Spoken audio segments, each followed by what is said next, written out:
నల్గొండ జిల్లా Nagarjuna Sagar project spillway bucket పోర్షన్లో భారీగా గుంతలు పడ్డాయి. 16,54,00,000 రూపాయలతో 2 ఏళ్ల క్రితమే మరమ్మతు పనులను పూర్తి చేశారు. కానీ మరోసారి స్పిల్వే బకెట్ పోర్షన్లలో భారీ గుంతలు పడటం కలకలం రేపుతోంది. డ్యాం భద్రతపై కూడా అనుమానాలు వ్యక్తమవుతున్నాయి. పనుల్లో నాణ్యత లేకపోవడం వల్ల గుంతలు ఏర్పడ్డాయని అన్నారు. ఇప్పటికైనా స్పిల్వే బకెట్ పోర్షన్ గుంతల పూడ్చివేత పనులను డ్యాం సేఫ్టీ ప్యానెల్తో పాటు కేంద్ర జలవనరుల సంఘం పర్యవేక్షణలో చేయాలని కోరుతున్నారు.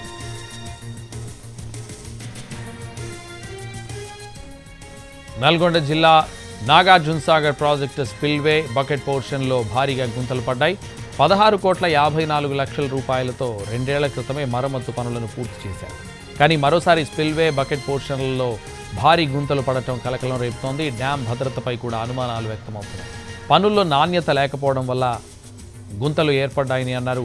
ఇప్పటికైనా స్పిల్వే బకెట్ పోర్షన్ గుంతల పూడ్చివేత పనులను డ్యాం సేఫ్టీ ప్యానెల్తో పాటు కేంద్ర జలవనరుల సంఘం పర్యవేక్షణలో చేయాలని కోరుతున్నారు.